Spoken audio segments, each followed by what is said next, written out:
नमस्कार साथियों, daily current affair show में आप सभी का बहुत-बहुत स्वागत है। साथियों, आज 4 जनवरी 2026 की तारीख है। आज का करंट अफेयर और उसका स्टैटिक जीके इस वीडियो में लोग पढ़ा जाएगा। कल के करंट अफेयर का क्विक रिवीजन भी हम करेंगे। उससे पहले साथियों, आज 4 जनवरी लुई ब्रेल दिवस है। उससे संबंधित परीक्षा में जो प्रश्न रह सकते हैं, उन पर हम चर्चा करेंगे। देखिएगा सामने आपको लिपि दिखाई दे रही है, ब्रेल लिपि है। यह ब्रेल लिपि है।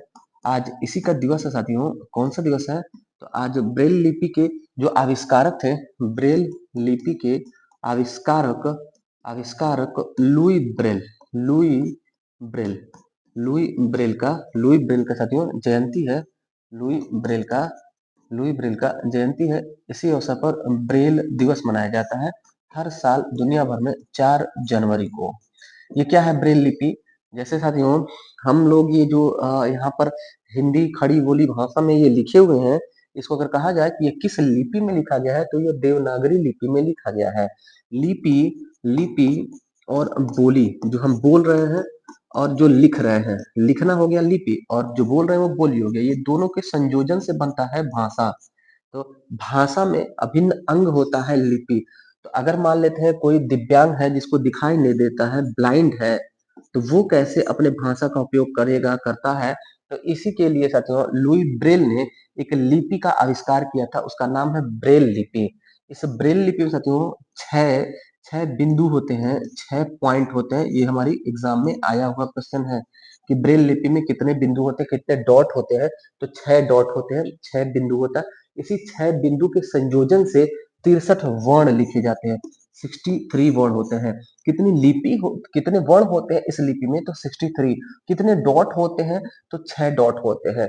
ये था साथियों ब्रेल लिपि से संबंधित जानकारी। अभी हम कल के करंट अफेयर का क्विक रिवीजन करते हैं। कल आपसे पहला प्रश्न पूछा गया था, भारतीय वायुसेना के उप प्रमुख बने भारतीय वायुसेना के उप प्रमुख बने हैं नागेश कपूर जी। दूसरा प्रश्न पूछा गया था, 1 जनवरी 2026 को भारत ने किस देश के साथ राजनयिक परंपरा को जारी रखते हुए परमाणु प्रतिष्ठानों की जानकारी साझा की? तो उत्तर हो जाएगा डी, पाकिस्तान। अगला प्रश्न था, अमेजन वर्षा वन के बिना डंक वाली मधुमक्खियों को कानूनी मान्यता देने वाला पहला देश बना? तो उत्तर हो जाएगा पेरू। ये पहला ही देश है साथियों। और अगला प्रश्न पूछा गया था, गोवा में वर्तमान में कितने जिले हो गए? तो अब 3 जिले हो गए। 2 जिला पूर्व में था। कुसावती नया जिला गोवा में बना है। पांचवा प्रश्न था, कैबिनेट ने Nashik Solapur Akkalkot 6 lane greenfield corridor को मंजूरी दी, इसके बारे में सही कथन है? तो उपयुक्त सभी सही था। पीएम गति शक्ति के तहत महाराष्ट्र में इस ग्रीनफील्ड एक्सप्रेसवे का निर्माण होगा, कॉरिडोर का निर्माण होगा। 19,142 करोड़ रुपए लागत है। इसकी लंबाई 374 किलोमीटर रहेगी। अगला प्रश्न था, दुनिया भर में ओरेकल ऑफ ओमाहा के नाम से प्रसिद्ध उद्योगपति और निवेशक वॉरेन बफेट किस कंपनी के सीईओ पद से इस्तीफा दे दिए? तो बर्कशायर हैथवे कंपनी के थे साथियों। बर्कशायर हैथवे कंपनी के निवेशक और उद्योगपति। कपड़ा उद्योग को इंग्लैंड में जीवित किया था, इन्होंने पुनर्जीवित किया था। सातवां प्रश्न था, वित्त मंत्रालय ने प्रत्यक्ष विदेशी निवेश एफडीआई की सीमा 74% से बढ़ाकर कितनी कर दी? 100% हो गया विदेशी प्रत्यक्ष विदेशी निवेश की लिमिट। आठवां प्रश्न था, T20 अंतरराष्ट्रीय क्रिकेट में सर्वाधिक विकेट लेने वाली खिलाड़ी बन गई। सर्वाधिक विकेट लेने वाली खिलाड़ी महिला खिलाड़ी है साथियों, दीप्ति शर्मा। मेगन शॉट का रिकॉर्ड इन्होंने तोड़ दिया। अगला प्रश्न था, नौवां प्रश्न, किस राज्य के पुडुकोट्टई गांव में जलीकट्टू वार्षिक त्योहार शुरू हुआ? तो उत्तर क्या हो जाएगा? तमिलनाडु में जलीकट्टू मनाया जाता है और कंबाला मनाया जाता है कर्नाटक में। ये था साथियों कल के करंट अफेयर का क्विक रिवीजन। अब पढ़ते हैं आज का करंट अफेयर। आज का पहला प्रश्न आपके सामने है। पहला प्रश्न है, नई कर व्यवस्था के बारे में सही कथन चुनिए। पहला ऑप्शन है, 1 फरवरी 2026 से सिगरेट, बीड़ी, पान मसाला व गुटखा पर नया कर व्यवस्था व जीएसटी लागू होगा। सही है। दूसरा ऑप्शन है, पान मसाला, गुटखा व सिगरेट पर 28% जीएसटी और 40% विशेष कर पान कर सिंटैक्स लागू होगा। ये पान करने से पाप कर है। आप समाज में बुराई फैलाने के लिए गुटखा खा रहे हैं, समाज पर बुरा प्रभाव पड़ता है, इसलिए इस पर पाप कर लगाया गया, सिंटैक्स लगाया गया। ये भी सही है। तीसरा, बीड़ी पहले 28% जीएसटी, अब 18% जीएसटी किया गया ताकि ग्रामीण अर्थव्यवस्था को बल मिले। ठीक है। बीड़ी साथियों जो बीड़ी है उस पर कम किया गया है, ये भी कथन सही है। शराब व पेट्रोल पर 28% जीएसटी लागू होगा। यही हमारा उत्तर हो जाएगा साथियों। यहाँ पर पूछा गया है नई कर व्यवस्था के बारे में सही कथन नहीं है। सही कथन नहीं है, इसको चुनना है। तो ये कथन साथियों सही नहीं है और बाकी तीनों सही है। थोड़ा सा टाइपिंग मिस्टेक हो गया है, ध्यान दीजिएगा। ये ऑप्शन हमारा सही है। यहाँ पर कौन सा इसके बारे में, नई कर व्यवस्था के बारे में सही कथन नहीं है, इसी को चुनना है, यानी गलत कथन है। तो शराब और पेट्रोल साथियों, शराब और पेट्रोल ये 28% जीएसटी नहीं लगता है, इनको जीएसटी नहीं लगता है, याद रखिए। शराब और पेट्रोल ये जीएसटी से बाहर है, शराब और पेट्रोल जीएसटी से बाहर है, याद रखे रहेगा। दूसरी बात, 1 फरवरी 2026 से सिगरेट, बीड़ी, पान मसाला और गुटखा पर नया कर व्यवस्था और जीएसटी लागू होगा। क्या होगा? तो पान मसाला, गुटखा, सिगरेट पर 28% जीएसटी लगेगा, जो पहले 18% था, अब वो 28% हो गया। दूसरी बात, अलग से आपको 40% विशेष कर देना पड़ेगा, इसका नाम है पाप कर। पाप कर, याद रखिएगा। पाप क्यों कह रहे हैं, कि कौन सा पाप करते हैं? तो पान, गुटखा, सिगरेट ये जब आप सेवन करते हैं तो माना जाता है कि ये आप पाप कर रहे हैं, इसलिए 40% अलग से विशेषकर पाप कर लगाया गया है, सेल टैक्स लगाया गया है। गुटखा खाते हैं, पान मसाला खाते हैं, आपके स्वास्थ्य के लिए भी नुकसानदेह है, आर्थिक रूप से नुकसानदेह है, समाज के लिए भी। जहाँ पान गुटखा खाते हैं तो लगभग 99% लोग इधर उधर कहीं न कहीं समाज में गंदगी करते हैं। इसका सारा प्रभाव पड़ता है साथियों, आर्थिक, सामाजिक और हर प्रकार से शारीरिक भी प्रभाव पड़ता है, इसलिए इस पर पाप कर लगाया गया है। ये पाप कर है, सिंटैक्स 40% पाप कर लगाया गया, 28% जीएसटी। और बीड़ी को साथियों, बीड़ी जो 28% था उसको घटा करके 18% कर दिया गया। क्यों किया गया? क्योंकि बीड़ी जो है वो ग्रामीण क्षेत्रों में एक लघु उद्योग में आ जाता है। अगर बीड़ी पर हम ज्यादा जीएसटी और विशेष कर लगाएंगे तो वो हतोत्साहित होगा वो उद्योग। तो ग्रामीण अर्थव्यवस्था को मजबूती देने के लिए बीड़ी पर जीएसटी जो 28% था उसको घटा करके 18% कर दिया गया। और शराब और पेट्रोल पर जीएसटी नहीं लगता है। तो ये कथन सही है और सारा डिटेल आप याद रखिएगा। अगला देखिएगा, पश्चिम अफ्रीका के किस देश में सैन्य तख्ता पलट करवाने वाले नेता मामाडी डोम्बोया राष्ट्रपति चुने गए? मामाडी डोम्बोया अभी हाल ही में ये साथियों गिनी देश के राष्ट्रपति चुने गए हैं। गिनी देश देखिएगा, उत्तर हो जाएगा गिनी। गिनी देश के ये राष्ट्रपति हैं। इन्होंने 2021 में, आज से 4 साल पहले 2021 में अपने देश में यानी गिनी देश में 2021 में सैन्य तख्ता पलट किया था और सरकार को हटा दिया था गद्दी पर से। नाम है इनका मामाडी डोम्बोया। ये राष्ट्रपति बने हैं कहाँ के? गिनी के। यहाँ पर साथियों गिनी में मतदान हुआ तो वोटिंग हुआ, तो वोटिंग में 80% लोगों ने वोट का प्रयोग किया, 80% लोगों ने मतदान किया। उस 80% जो टोटल वोट डाले गए उसका 86.72% इन्होंने वोट प्राप्त किया, यानी कि भारी बहुमत से यह जीत करके राष्ट्रपति बने हैं मामाडी गिनी के। गिनी का स्ट्रेटेजी के, गिनी की राजधानी है कोनाक्री, गिनी की मुद्रा है फ्रैंक, करेंसी है फ्रैंक, और राष्ट्रपति मामाडी डोम्बोया। कहाँ का ये देश है साथियों? ये अफ्रीका महाद्वीप का देश है।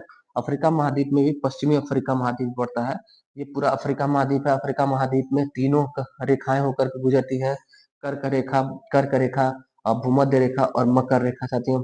ये साइड जो है पश्चिम साइड पश्चिमी अफ्रीका का देश कहलाता है। इधर पूर्वी अफ्रीका के देश कहलाते हैं केन्या, सोमालिया, इरिट्रिया, इथियोपिया। और यहाँ पर दक्षिणी अफ्रीकी देश कहलाते हैं। जैसे यहाँ पर एक दक्षिण अफ्रीका नाम से देश भी है, यहाँ पर जो भी देश है वो दक्षिण अफ्रीकी देश कहलाते हैं।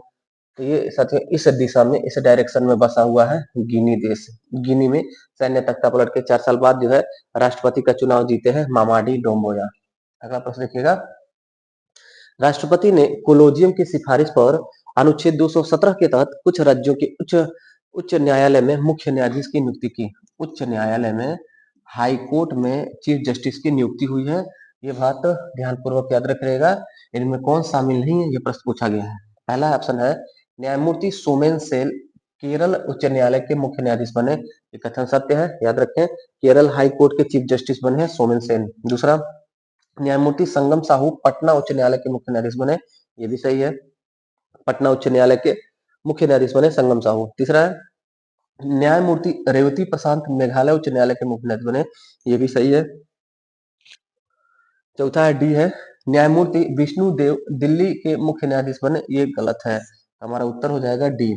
बाकी तीनों बात याद रखिएगा कि सोमेन सेन केरल उच्च न्यायालय के मुख्य न्यायाधीश बने, संगम साहू पटना उच्च न्यायालय के मुख्य न्यायाधीश बने, रेवती प्रसाद मेघालय उच्च न्यायालय के मुख्य न्यायाधीश बने। साथियों इसका थोड़ा सा डिटेल याद रखिएगा। ये उच्च न्यायालय के मुख्य न्यायाधीश बने हैं राष्ट्रपति के द्वारा, राष्ट्रपति राष्ट्रपति के द्वारा राष्ट्रपति के द्वारा उस राज्य के राज्यपाल, उस राज्य के राज्यपाल और सुप्रीम कोर्ट के सीजीआई के इन दोनों लोगों के परामर्श से हाईकोर्ट में हाईकोर्ट में जजों की और मुख्य न्यायाधीशों की नियुक्ति करा जाता है राष्ट्रपति के द्वारा। लेकिन इसकी सिफारिश कौन करता है? तो कोलोजियम सिफारिश करता है। यानी कोलोजियम की सिफारिश पर राष्ट्रपति के द्वारा राज्यपाल और सुप्रीम कोर्ट के जो चीफ जस्टिस होते हैं उनके परामर्श से, उनकी काउंसलिंग से हाई कोर्ट में जजों की नियुक्ति की जाती है अनुच्छेद 217 के तहत।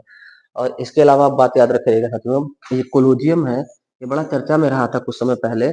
कोलेजियम को समाप्त करके 99वां संविधान संशोधन किया था संसद ने और इसके स्थान पर एनजेएसी को लाया था, नेशनल जुडिशियल अपॉइंटमेंट कमेटी, राष्ट्रीय न्यायिक नियुक्ति आयोग। इसके स्थान पर ये अब सुप्रीम कोर्ट और हाई कोर्ट में जजों की नियुक्ति की सिफारिश राष्ट्रपति को भेजेगा, राष्ट्रपति इस पर मुहर मारेंगे। फिर बाद में साथियों सुप्रीम कोर्ट ने अपने जुडिशियल रिव्यू पावर का इस्तेमाल करके, न्यायिक पुनरावलोकन के पावर का इस्तेमाल करके एनजेएसी को शून्य घोषित किया और कोलोजियम व्यवस्था को बहाल किया। तो वर्तमान में कोलोजियम हाई कोर्ट और सुप्रीम कोर्ट के जजों की नियुक्ति की सिफारिश करता है। अगला देखिएगा, 8वां वेतन आयोग गठित करने वाला सबसे पहला राज्य बना। देखिएगा महत्वाकांक्षी, बड़ा इंपॉर्टेंट, 8वां वेतन आयोग। ये 8वां वेतन आयोग को गठित करने वाला पहला राज्य कौन बना? तो उत्तर हो जाएगा पूर्वोत्तर का असम। असम राज्य ने अपने यहाँ 8वां राज्य वेतन आयोग गठित किया। केंद्र में तो लागू ही है, न्यायमूर्ति रंजना प्रकाश देसाई जी है और राज्य असम ने लागू कर दिया। देखिएगा सब कुछ सम्मिलित रूप से आपके लिए परीक्षा की दृष्टि से। और कुछ साथी जो अपने भाई हैं, छोटे भाई हैं, दोस्त हैं, आप लोग हैं जो जॉब में, उन सबकी भी इच्छा है कि कितना वेतन बढ़ेगा ये हम जान लें, तो सभी प्रश्नों का उत्तर भी यहाँ पर मिल जाएगा। परीक्षा में भी आपको प्रश्न यहाँ से मिलेगा। देखिएगा, असम सरकारी वेतन सुधारों के क्षेत्र में पहल करते हुए देश का पहला राज्य बना जिसने 8वां राज्य वेतन आयोग गठित किया। वेतन आयोग का मतलब आयोग है साथियों, ये कमीशन है, सरकार के द्वारा कमीशन गठित किया जाता है सुझाव देने के लिए, सिफारिश भेजने के लिए। अंतिम निर्णय सरकार को ही लेना रहता है। तो पहला, दूसरा, तीसरा 8वां वेतन आयोग हमारे देश में केंद्र में गठित हो गया। राज्य धीरे धीरे अपने राज्यों में 8वां वेतन आयोग गठित कर रहे हैं। 1 जनवरी 2026 से 7वां वेतन आयोग का कार्यकाल समाप्त हो गया। यानी कि 1 जनवरी को 2026 में 7वां वेतन आयोग का कार्यकाल समाप्त हो गया। इस नाते आवश्यक था 8वां वेतन आयोग गठित करना। केंद्र में जो 8वां वेतन आयोग गठित हुआ उसके बारे में सारा पॉइंट देखिएगा। न्यायाधीश सेवानिवृत्त है साथियों, रिटायर न्यायाधीश रंजना प्रकाश देसाई, इनकी अध्यक्षता में 8वां वेतन आयोग गठित किया गया और एक अंशकालिक सदस्य इसमें प्रोफेसर पुलक घोष जी प्रोफेसर हैं, जो आईआईएम बेंगलुरु के प्रोफेसर हैं। आईआईएम बेंगलुरु के प्रोफेसर हैं। अंशकालिक सदस्य इनको बनाया गया 8वां वेतन आयोग में पुलक घोष जी को। ये केंद्र की बात हम लोग कर रहे हैं।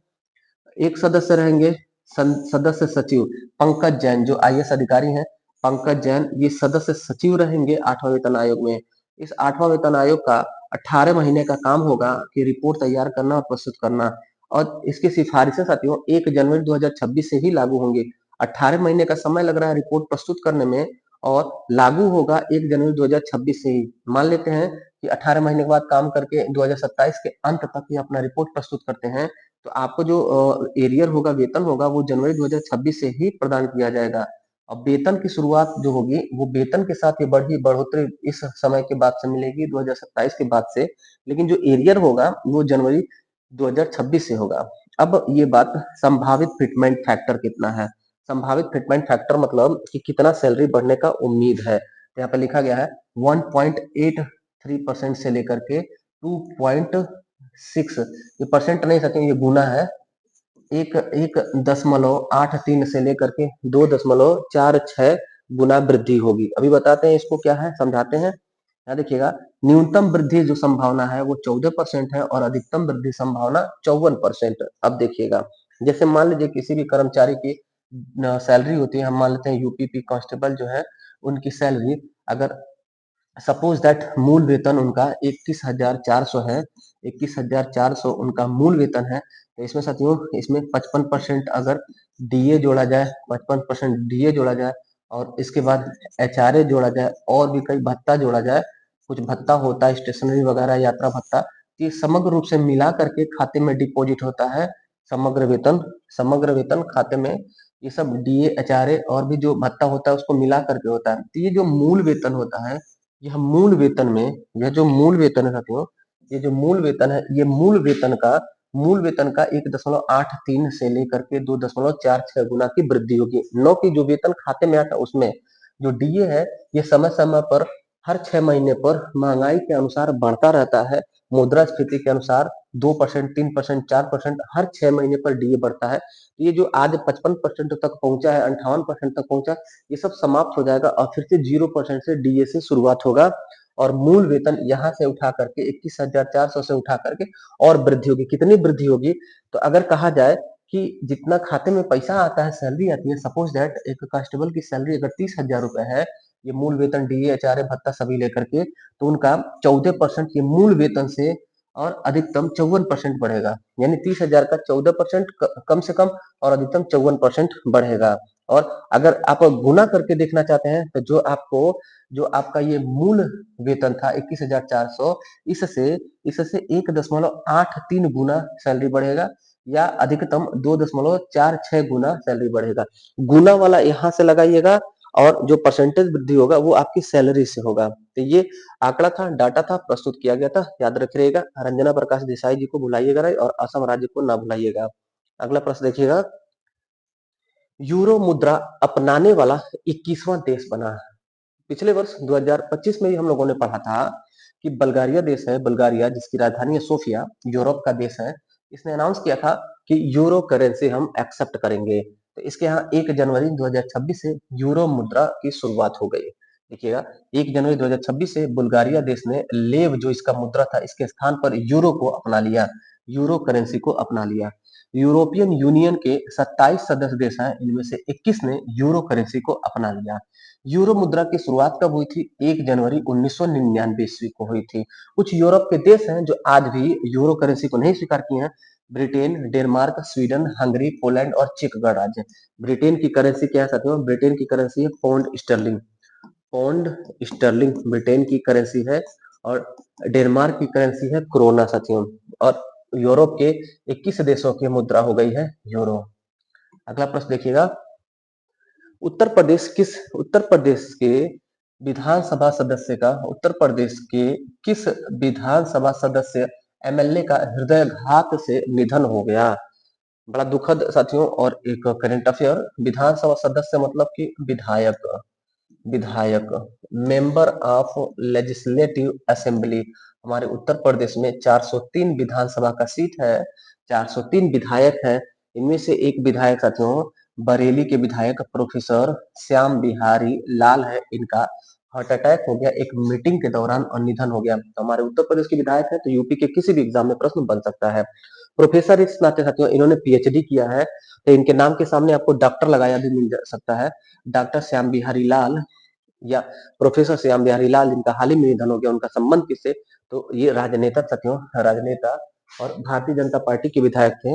इनका डेथ हुआ है। देखिएगा, उत्तर प्रदेश के बरेली के फरीदपुर विधानसभा सदस्य अर्थात विधायक एमएलए एमएलए हृदयाघात हार्ट अटैक से इनका निधन हो गया 2 जनवरी 2026 को इनका निधन हुआ साथियों। और दुखद ये कि एक दिन पूर्व ही इन्होंने अपना जन्मदिन मनाया था, एक दिन पूर्व जन्मदिन मनाया था और 2 जनवरी 2026 को इनका स्वर्गवास हो गया, निधन हो गया। कहाँ से? बरेली, बरेली में भी फरीदपुर विधानसभा के विधायक। अगला प्रश्न देखिएगा, दुनिया का पहला देश है जिसने पारंपरिक डाक सेवा समाप्त किया। बड़ा महत्वपूर्ण प्रश्न।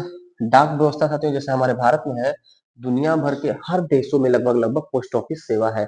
हमारे भारत में इंग्लैंड ने शुरू किया था, लॉर्ड डलहौजी के समय में 1854 में भारत में डाक सेवा शुरू हुआ था और दुनिया भर में डाक सेवा प्रचलन में था साथियों। है भी अभी अभी पहला देश एक डेनमार्क है जिसने अपने यहाँ से 400 साल पुराना ये डाक सेवा को समाप्त कर दिया। देखिएगा, उत्तर हमारा हो जाएगा डेनमार्क। डेनमार्क अभी हाल ही में इसने पोस्ट ऑफिस सेवा को, डाक सेवा को समाप्त कर दिया। क्या है डिटेल?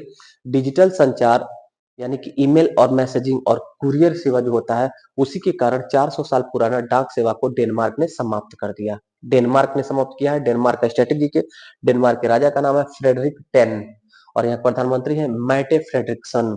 इसकी राजधानी क्या है डेनमार्क की? कोपेनहेगन। यहाँ की मुद्रा क्या है? क्रोन। अब भारत के बारे में हमारे क्या भारत में भी पोस्ट ऑफिस को साथियों ऐसे ही समाप्त कर देना चाहिए या फिर कुछ और प्रयास करना चाहिए? तो सिंपल सी बात है, अगर मान लीजिए किसी भी शरीर के अंग में आपको अगर विकार उत्पन्न होता है, चोट वोट लगता है, तो क्या आप उस पूरे अंग को काट करके निकाल देते हैं? नहीं ना। उसी तरह से हमारी भारतीय सभ्यता संस्कृति है, इसने हमारे यहाँ के जो पोस्ट ऑफिस इसको समाप्त नहीं किया। हमारे भारत में पोस्ट ऑफिस को पुनर्जीवित करने के लिए 1 सितंबर 2018 ईस्वी को, 2028 नहीं, अभी तो भी नहीं किया है, 1 सितंबर 2018 ईस्वी को इंडियन पोस्ट पेमेंट बैंक नाम से पोस्ट ऑफिस को कन्वर्ट कर दिया गया। आप देख रहे होंगे आपके अगल बगल पोस्ट ऑफिस है, उसको बैंकिंग संस्थान की तरह कन्वर्ट कर दिया गया, इंडियन पोस्ट पेमेंट कर दिया गया, उसको बैंक से जोड़ दिया गया। उसके काम जो दूसरा कोई ले रहा था, कुरियर सेवा ले रहा था, डिजिटल माध्यम जीमेल ले रहे थे, पोस्ट ऑफिस का काम, तो पोस्ट ऑफिस के काम को सरकार ने बैंकिंग के काम में कन्वर्ट कर दिया। तो हमारे देश में पोस्ट ऑफिस अभी भी जीवित है, जिंदा है। अगला देखिएगा, भारत की पहली बुलेट ट्रेन कब से शुरू होगी? बड़ी महत्वाकांक्षी, 4-5 वर्षों से हम लोग इसको सुन रहे हैं साथियों कि हमारे देश में मुंबई से अहमदाबाद भारत की पहली बुलेट ट्रेन चलेगी जापान देश के सहयोग से। कब से चलेगी? तो रेल मंत्री हमारे देश के अश्विनी वैष्णव जी ने बताया कि 15 अगस्त 2027 से, 26 नहीं, इस साल नहीं, अगले साल 2027 15 अगस्त स्वतंत्रता दिवस से हमारे देश में पहली बुलेट ट्रेन चलेगी। कहाँ चलेगी? मुंबई से अहमदाबाद। देखिए, अहमदाबाद से मुंबई तक देश की पहली बुलेट ट्रेन चलेगी। रेल मंत्री अश्विनी वैष्णव जी ने इसकी जानकारी दी कि संभावना है 15 अगस्त 2027 तक इसके परिचालन की शुरू होने की। इसमें सहयोग किस देश का है साथियों? जापान की बुलेट ट्रेन, जापान की कंपनी है, जापान की एजेंसी, इसी के सहयोग से, जिसमें जिसमें अकेले 81%, जिसमें अकेले 81% 81% जो कॉस्ट आएगा, लागत आएगा, वो जापानी एजेंसी वहन करेगी। जापानी एजेंसी वहन करेगी, जापानी एजेंसी वहन करेगी 81%। इसमें धनराशि, आर्थिक सहयोग 81% जापान का सहयोग, बाकी 19% हमारे भारत का सहयोग। मुंबई से अहमदाबाद पहली बुलेट ट्रेन संभावना 15 अगस्त 2027, जानकारी दिया रेल मंत्री अश्विनी वैष्णव जी ने। ये था साथियों आज का 8 महत्वपूर्ण करंट अफेयर। कैसा लगा आपका क्लास? फीडबैक जरूर दीजिएगा। कोई भी प्रश्न होगा तो कमेंट जरूर करिएगा। वीडियो पसंद आए तो वीडियो को लाइक करिए। बाकी पढ़ते रहिए, ऐसे ज्ञान बढ़ाते रहिए। मिलते हैं फिर अगली क्लास में, तब तक के लिए धन्यवाद। जय हिंद।